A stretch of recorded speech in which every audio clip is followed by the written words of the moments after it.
And so the first bit, I suppose, is to hopefully try and excite them, hopefully try and motivate them into thinking, this is going to be good. You need good experts. You need people that are not only good at what they do, but also are very, very good with the players. You need some people that maybe are not so good with the players, but are very good at other aspects of the role. And I've always gone with the old mantra of that players can't complain if they can't breathe. So just took them for a really hard run for the first 10 minutes, blew out all of their energy to be able to speak, and then just cracked on with it. And I've thrown the odd joke, and I've looked around the room, and there might be a 36-year-old chuckling, and the 18-year-old sat there thinking, he's just not funny. But that's never stopped me. I don't think that's that possession correlates to promotion. I think that's more the best players in the best teams get promoted, and therefore, because they're the best players, they have more possession anyway. I don't necessarily think that's always a style of player, style from the manager. And I've seen some people who've absolutely melted in front of the group, profusely sweating, stumbling over their words, and you just think, this has ended before it started. Welcome, football fans, to Breaking Lines, the podcast that takes you behind the scenes of the beautiful game like never before. I'm Gary Rowett, former player and manager, joined by the insightful Dave Carolan, a man with his finger on the pulse of football's beating heart.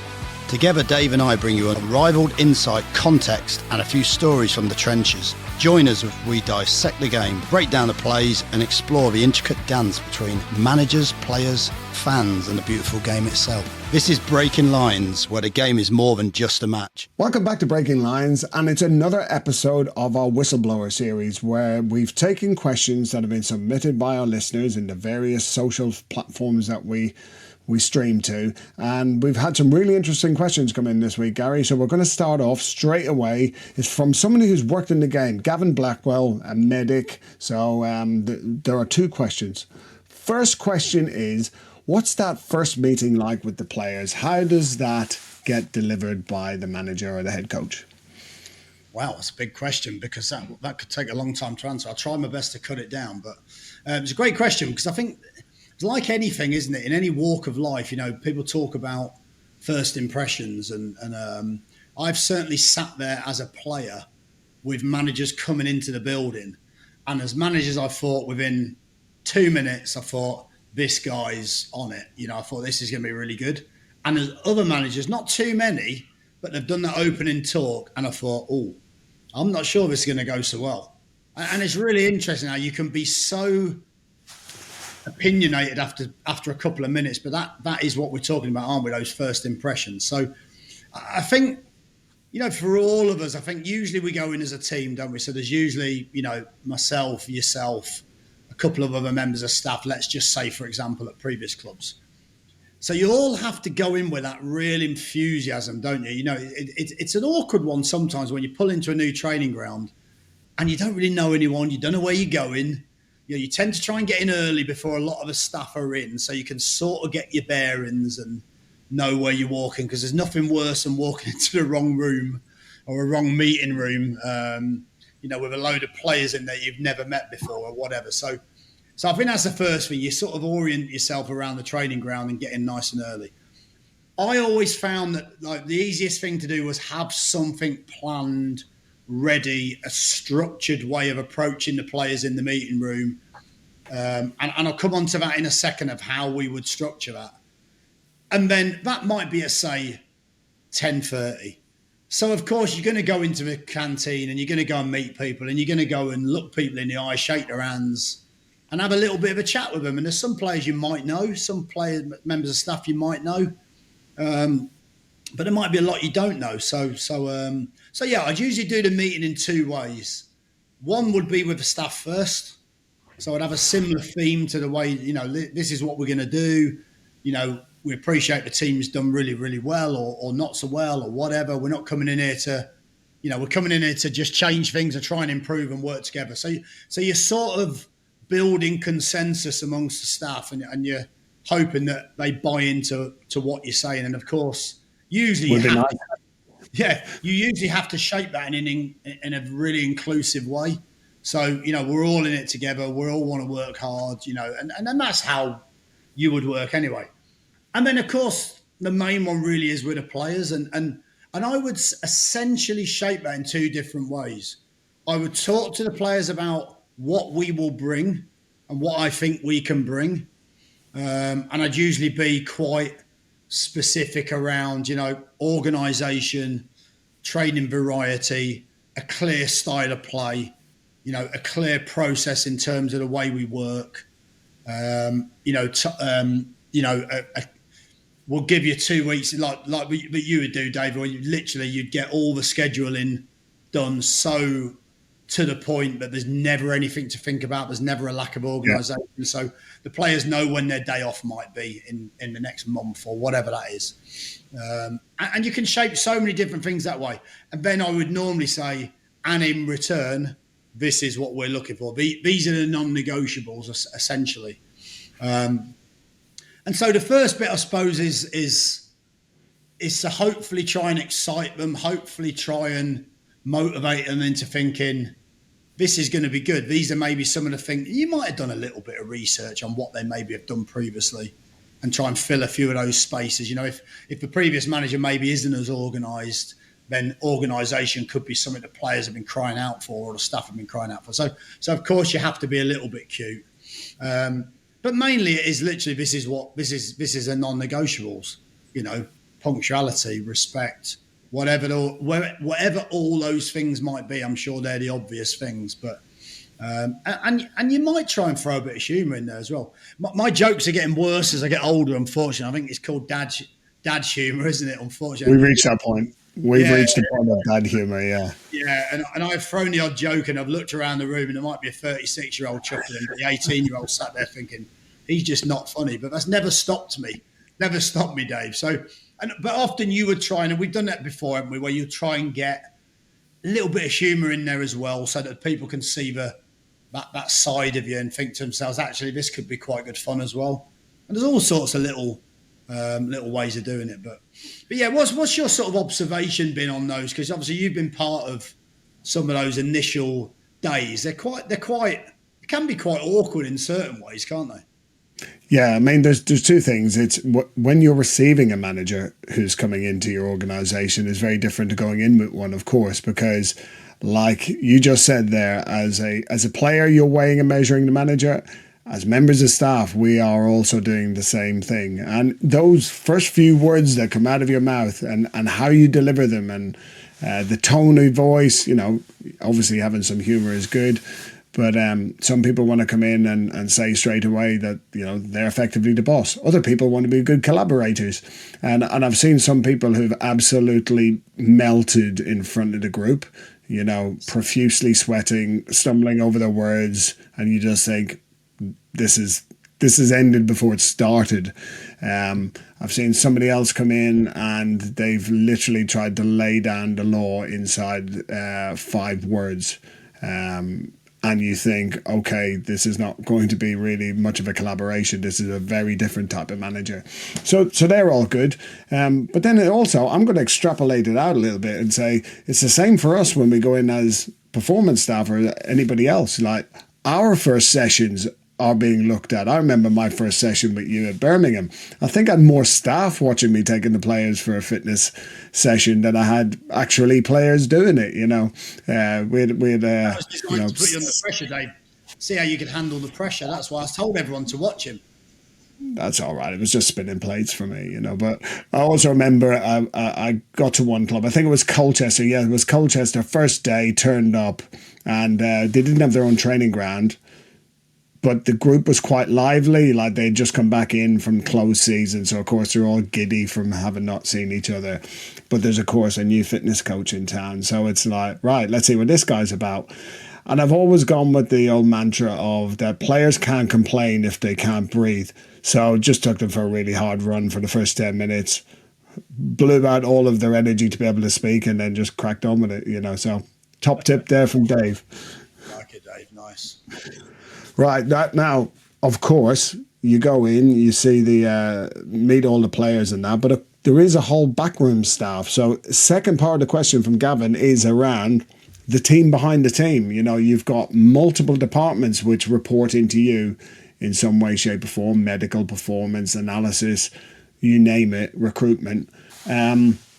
How do you go about as a manager having to manage all of those people and those departments, as well as look after the team and coaching it and preparing for games? Yeah, I think it's slightly different now in certain aspects, isn't it? Where if you go into a club with a sporting director, essentially that's the sporting director's role, but all those staff, you are still managing them daily. They're still in the meetings talking about training. They're still in the meetings talking about the players that you're working with. So it's very hard to completely distance the two. And I'm not sure that because you have a sporting director, it means you have to distance the two. Do you know what I mean? But obviously the role's slightly changed. I think the biggest thing is, you know, you are only as good as your staff, you know, because ultimately, you know, and the way football's changed in certain aspects, there's so much more going on, isn't there? There's so much data, there's so much information, there's so many things that you guys have access to that you can use effectively to shape performance. So I think it'd be impossible now to manage all of that. And you need good people, you need good experts, you need people that are not only good at what they do, but also are very, very good with the players. You need some people that maybe are not so good with the players, but are very good at other aspects of the role. And you have to find that balance and complement within the staff, don't you? Because, you know, it's like anything. And we've seen it before where sometimes as a manager, you're on a bad streak and then you might ask one of the staff anything to say and the assistant manager might come in strong to give his opinion.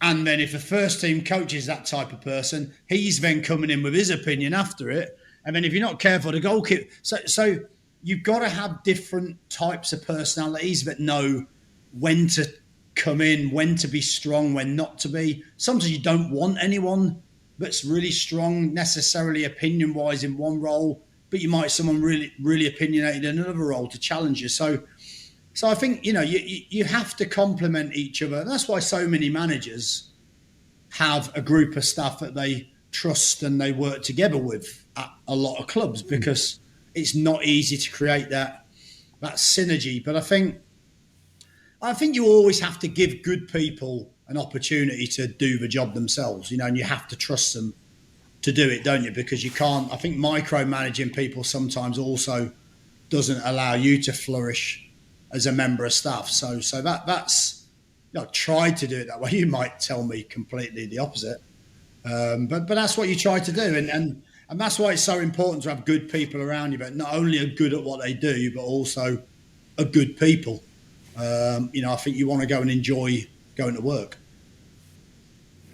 Yeah, 100%. And I'd echo what you said there. Is like, obviously, as departments have grown as well over the years, that actually trying to manage all of the staff around a first team now is practically impossible for one person to do, isn't it? You know, because the demands of the job are so much now. Like, obviously, a lot of your time will be spent not only doing the coaching, managing the players, trying to get ahead on recruitment. So there's probably key people that you'll just interact with, and then they'll manage their departments, won't they? And all of the people that work with them. Going back to your previous answer in the previous questions, yeah, you realise that you're getting on when the jokes just don't land anymore with the squad. And that's actually where you need young blood coming through who are a little bit closer in age sometimes to the players, because they have some of that social interaction. So I think even how you construct a team is one thing, but also how you construct a staff is really important as well nowadays, isn't it? Yeah, and I think that's a really, really good point, because actually you have to accept as well that, like, we've done it before, haven't we, where we'd be a little bit older and sometimes you need to keep that distance between you and the players in certain senses, because we're the key decision makers in a lot of senses. But actually sometimes different members of staff, they'll befriend the players and they'll get the players to do what they want to do, but from that aspect, you know, for example, you know, if you're a young S&C coach and you're working with the players, you might be the same age as the players. You might be younger than the players. So they might have a different way of doing it. And I think it's important but you have all types of different personalities and age profiles. Because there's no right or wrong way, is there? You know, you can manage by being best mates with all the lads.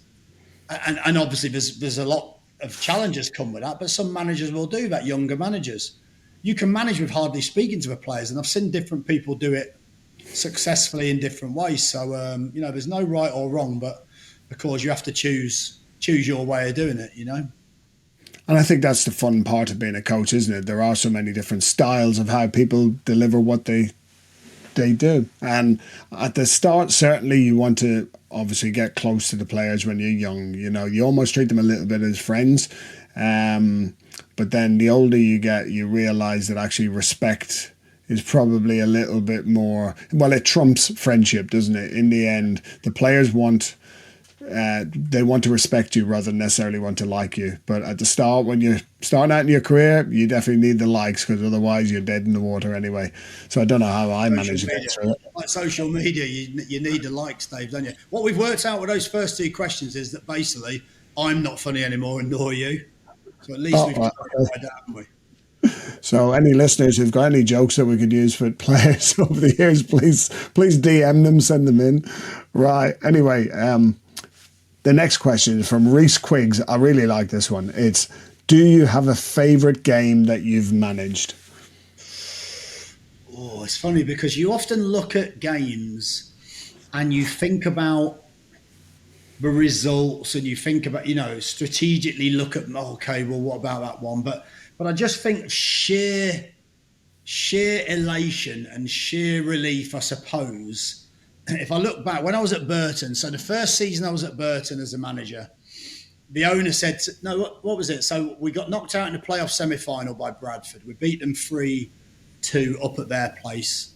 They scored quite late, and I knew that goal would be crucial. And then they actually beat us at home, which was disappointing. But so we didn't go to Wembley that year. We didn't have a chance to get promotion.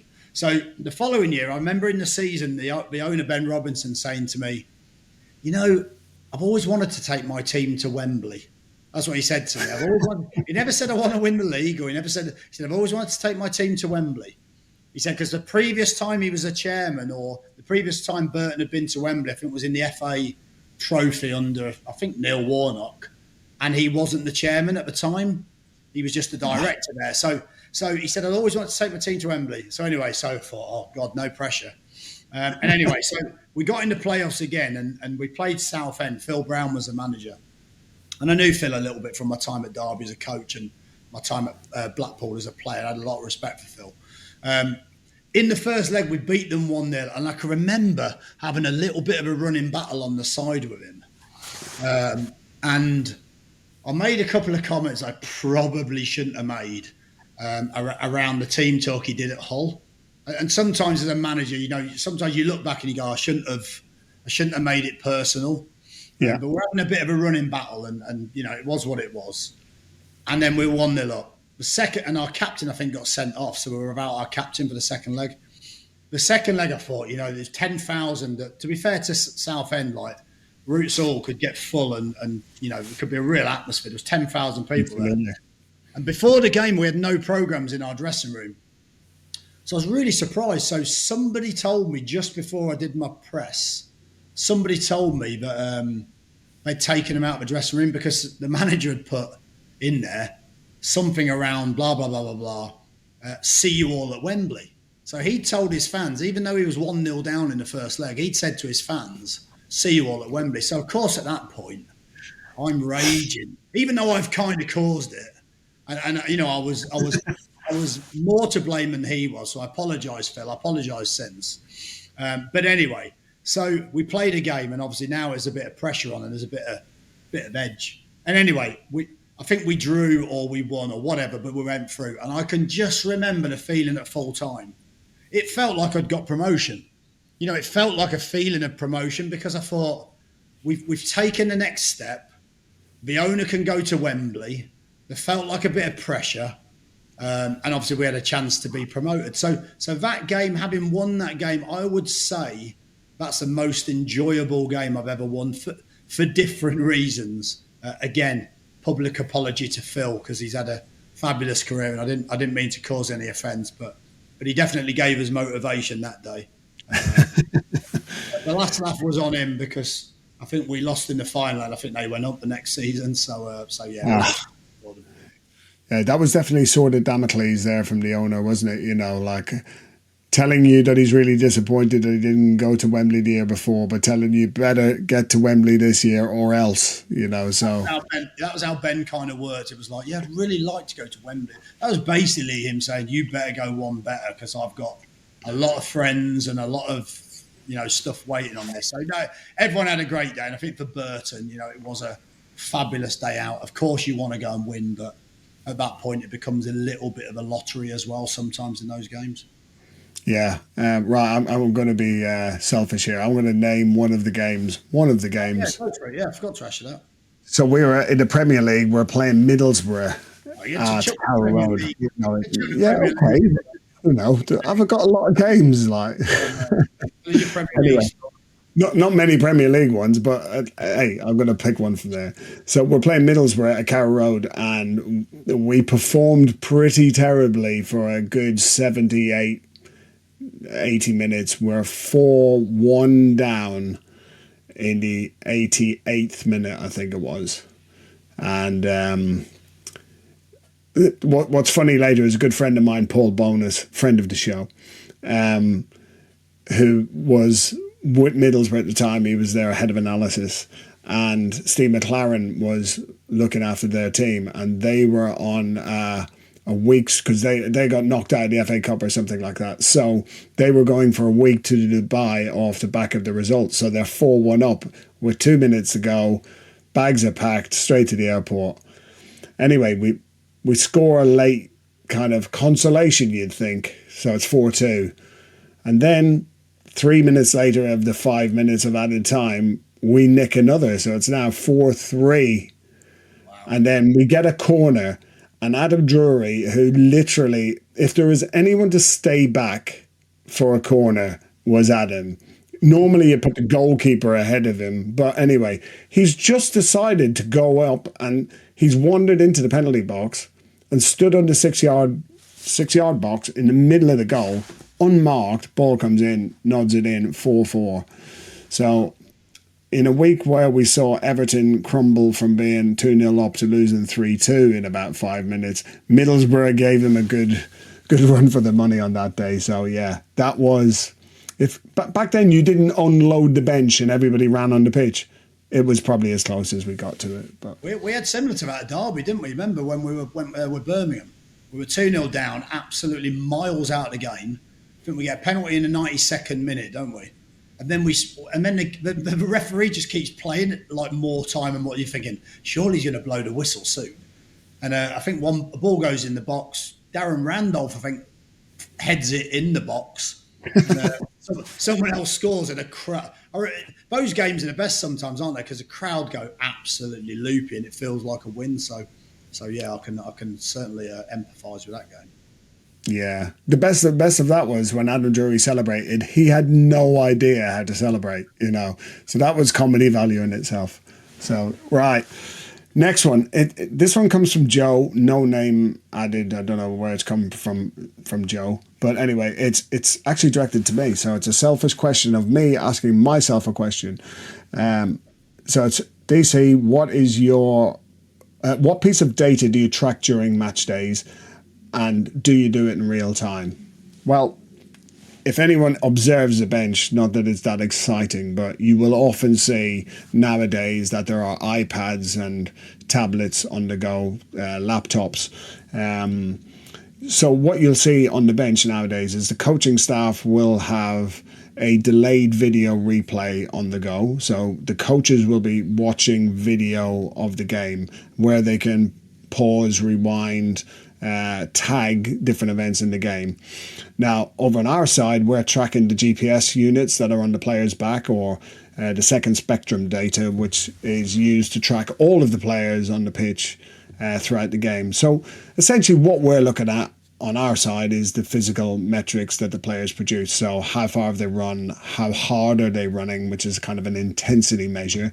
We look at how much high-speed running they're doing. And then a couple of other things that are important. How much sprint they're doing, because sprint is really demanding on the players. It's quite exhausting, as most people would know. If you've got to sprint for a bus, it's bad enough, but if you've got to chase a winger who's doing multiple attacks at you during a game, that's certainly tiring. And the other one, is, of course, is how fast they run, so their max speed that they've run at. Because if we see players who are sprinting a lot, but sprinting at their top speed all of the time, they become a little bit of concern around, potentially injury. And the great thing nowadays is, like, obviously I'll share that information into you across the game. So I'll tell you kind of how the game has started. Was it a particularly fast start, or is it quite steady?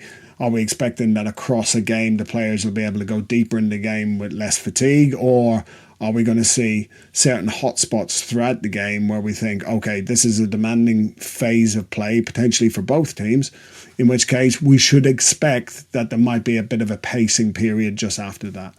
So that's generally what we do. And then I'll feed that into you regarding substitutions, who might be more of a target for being replaced earlier based on their physical stats. But of course, that's where we come up with a consensus, because you as the manager, it's not always about the physical stats, is it? No, it's not. But I think what's really important from a manager's perspective is that you're almost there trying to predict what's next, aren't you? You're trying to predict what might happen. So what I find really interesting, some people hate data, don't they? Some people hate the numbers. Some people want to go by, like, we've had coaches before that just want to go by the feel of the game, and they'll go, well, so what? Like, they'll just judge it on their own sort of history and how they've sort of been brought up with the game. But I've always felt as though you want the information, because then you can make at least critical, informed decisions. So I think for me, you're a predictor of what might be next. So you might say to me, our volume is really, really high. And what really you're saying, aren't you? Look, we're either going to drop off and lose intensity, so maybe you might need to think about making a substitution. Or if it's an individual player's case, he might now be at risk because his game's... So let's take someone like Benno at Millwall. So let's take someone like Mason. Often at 60 minutes, you would say to me, he looks like he's done so much in the game so far. He's done X. He's not done X for 4 months. We had a spell where he hadn't played 90 minutes for a long time, had we? And at that point, you're having to give me that information, because sometimes the manager, you're involved in the game, you might be 1-0 up, so you don't really want to make a change.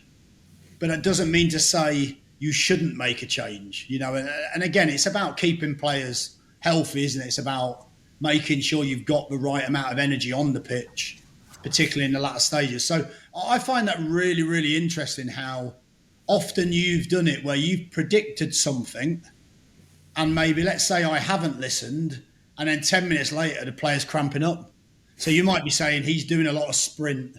We need to get him a gel on. I think you might need to think about making a change. And I might say, you know what, let's just go another 10 minutes, Dave, because we might be 1-0 up after 60 minutes, and we want to get as far down the line as we can while the team's playing well and performing well.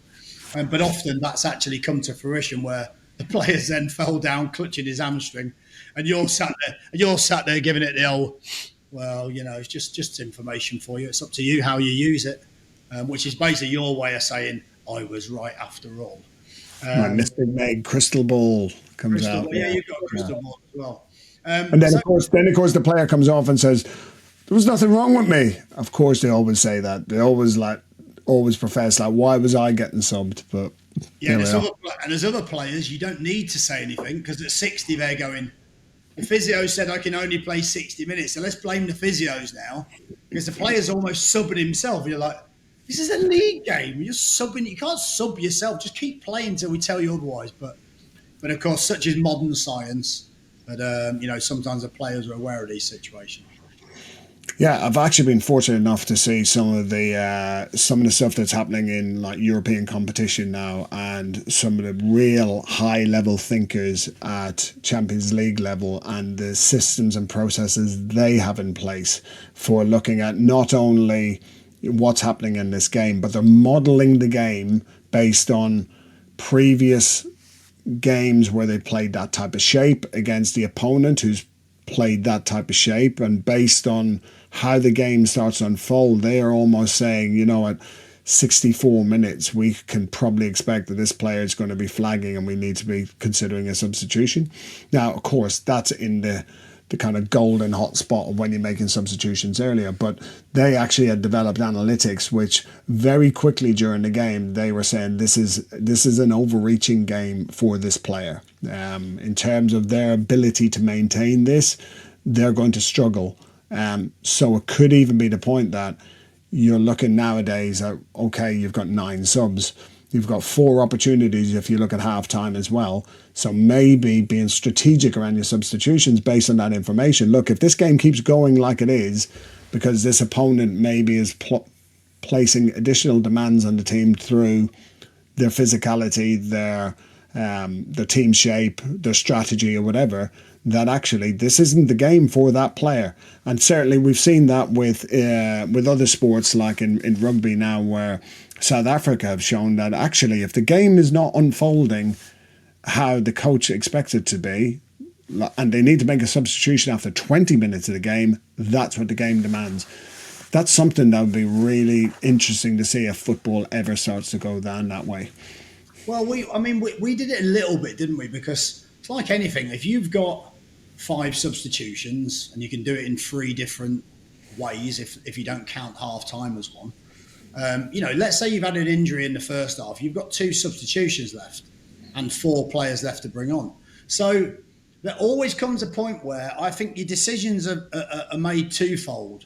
One is around the result and what's required from a tactical perspective, and one is required around the result and what might be needed from a physical. I know that you can't necessarily separate the two, but let's say I know the opposition have a quick winger, and let's say I know they're going to bring him on for the last 10 minutes, and I know our fullback playing up against him sometimes struggles late on games. I might need to save one sub for the right player at the right time to go on and deal with that physicality. So again, it's always shaping and pulling away at your decision making within the game. And the fact that you can understand that from the sideline and understand that as head of performance, I think is vital. And like you say, you need to use that information to make even better informed decisions. Yeah, I think it'll be an interesting one for a future episode, which is when you've picked a team because you're expecting an opponent to play with certain players, then they turn up and they're not playing that player and they're not playing that shape, and you're like, I've literally strategized around game plan A and they've gone with game plan D. Like, we've got the wrong people playing in the wrong game. How quick can we get this changed up? Good job. We've usually got game plan E, which is code for panic. Yeah. Where's that one? What we plan for.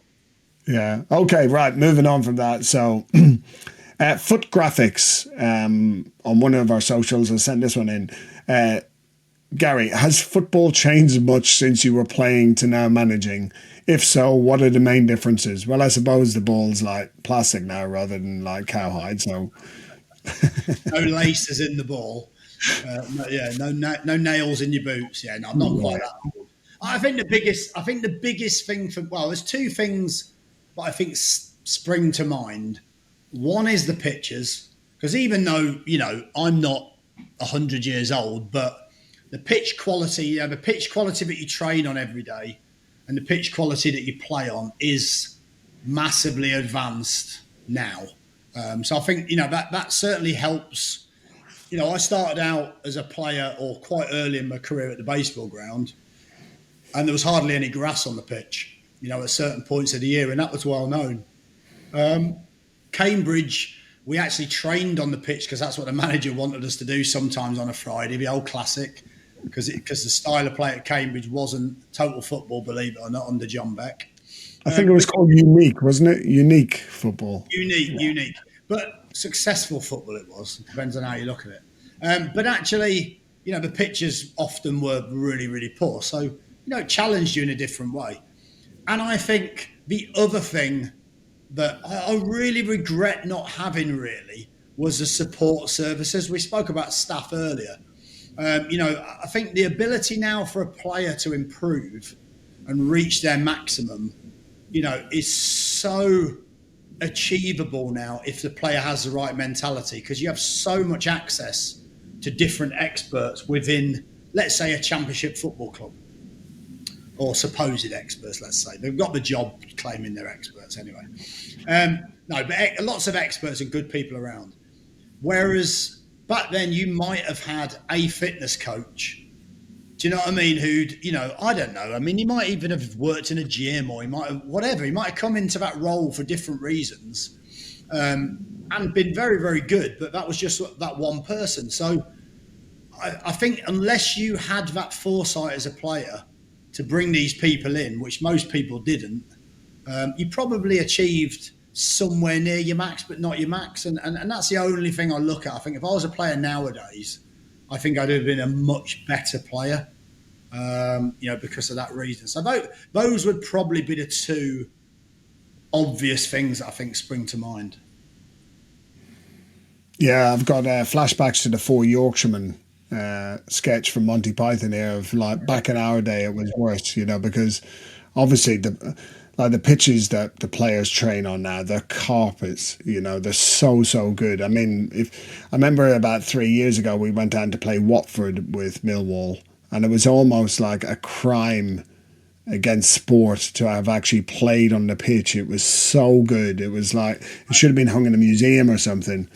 And you think like, you often hear coaches say, if you can't play football on that, and I think that day we saw that some players couldn't play football on that, but the facilities are now so good. Everything from the training grounds and the catering and the gyms and the training pitches to you go to the match pitches now, and it's an art and a science now, isn't it? Groundkeeping. You just look at it and you think, like the guy who's just gone from John Letwidge, who's gone from Leicester to Man City, and the standard of pitch that they produce. Of course, you want the best players playing on the best surface, but I dread to think how much better that can get, because, again, if you go back 20 years ago when you're playing, and you go to today and you think how much it's developed there, and then go 20 years in the future, how much better can the pitches actually get? But yeah, that's a really good one now. Yeah, I suppose pitches and staff, yeah, there's so many more. I saw a squad photo last week of the first squad I was involved in, and there were 6 members of staff. Now there are 6 members of staff in each department, minimum. And the kit as well. What about a kit? A kit used to be, I've seen a picture of you, Dave, not that long ago, and you looked like you was about 10 because the kit was about 8 times too big for you. But I actually realised it was just the kit and it wasn't you. So, the playing kit was the same, wasn't it? Everything was like a triple XL. It was horrible to wear, but you didn't think anything of it. Just put the shirt on. You were proud to wear it. I will share that, but we'll share one of you wearing like maybe one of the big Derby Premier League kits. Yeah, absolutely. Yeah. They were like wingsuits, maybe, but there we are. Right, last question of the day is from Elliot. It's not my son Elliot, but it's from a different Elliot. So this one's towards me again, but I think it's for both of us really. Have you seen any correlation in regard to performance metrics versus points won? Like running more, does that get you more points? Maybe also on the technical side. Let's talk about possession or passing or things like that as well. We knew a few years ago, didn't we, is when we started working together, that the style of play that we were playing with, that we knew if we had a certain amount of sprint distance in a game, more often than not, that led us to win games. But it was even more than that, wasn't it? We knew that if we had hit certain metrics in our training during the week, that affected the sprint distance and that got us points. So we had a correlation over the 2 years at Birmingham and certainly into Derby as well. It kept going there, where we knew if we had done certain types of work during the week, that would translate itself into games at the weekend where we would win. Absolutely, and I think that was probably the most obvious metric at the time, wasn't it? I mean, I think it depends on club to club, and we found some really interesting patterns, and that's why the data is so important, isn't it? We've been at some clubs where you need to have more possession, and that correlates to winning games and creating more chances. We've also been at other clubs where no matter how we tried and how hard we tried, we actually won games when we had less possession. And there was certain opposition where they would win. Let's say I remember back to that Forest game we spoke about with Matt Smith about, and I remember distinctly that Forest didn't win any games that season, or very few games, when they had more possession. And we always seemed to win more games when we had less possession. So to me, that was stupid to go to Forest and try to dominate possession. So we actually designed a game plan to let them have the ball. And we counter-attacked them, and we transitioned, and we exploited different areas, and we ended up winning the game comfortably. So that's finding some data that shapes how your game plan's going to look. And it worked in that case. So I think, again, there's certain clubs and certain types of groups of players that favour certain styles and win more games that way. There's no doubt at the top end of a game and the top end of every division, possession correlates to getting promotion. But there's definitely a stat in there somewhere. But I think that's just, I don't think that's that possession correlates to promotion. I think that's more the best players in the best teams get promoted, and therefore, because they're the best players, they have more possession anyway. I don't necessarily think that's always a style of player, style from the manager. So, but it is interesting to see those patterns develop, isn't it? And we've spent a lot of time looking at those patterns and trying to quantify which ones basically win your games, because that's essentially what it's about. Yeah, but and at the same time, as you say there about teams who win with a certain style, but they're also the teams with the biggest budgets. Yeah. And that's not making excuses. It's just part of the fact of teams that get promoted most often out of most leagues have got the bigger budgets, where they are recruiting the better players who can potentially play better football, if you want to call it like that, but they know how to win more often. That's why they're being better players. And therefore, whether it's budget, which creates the performance, which gets you the results, or whether it's just having those key players in the team. We've often always noticed as well, though, we see other teams who try and have a philosophy of how they play, and actually their philosophy can be exploited by the fact that they're not good at countering the thing that some other teams are good at. So where two possession teams come against each other, yeah, they kind of butt heads. But when a possession team comes up against a counter-attacking team, and you think they're maybe not so used to this, so that can be another challenge as well, can't it? Where you start looking at someone who's got a technical dominance versus someone who might have a physical dominance, and then who's going to win out in that kind of that battle as such. Yeah, and also when you haven't got a big budget as a club, sometimes you have to find different ways to win different games. It's as simple as that. To me, that's what the manager, head coach's job is. Of course you want a style of play that everyone loves, but at the same time, you also have to find, when we went in at Derby, it was very easy to go and move the ball quickly. It was very easy to go and create lots of chances because we had good players.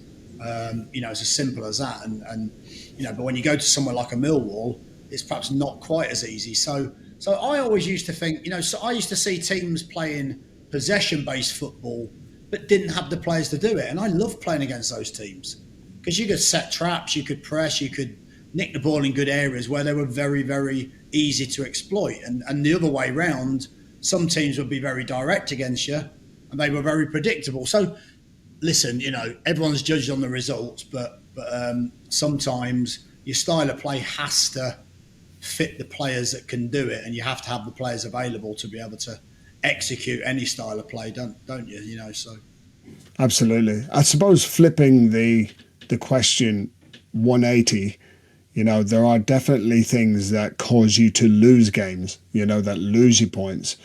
Certainly not having the physical capacity to last out to the end of the game, potentially also being slow out of the blocks at the start of each half, and you get exploited early by opponents.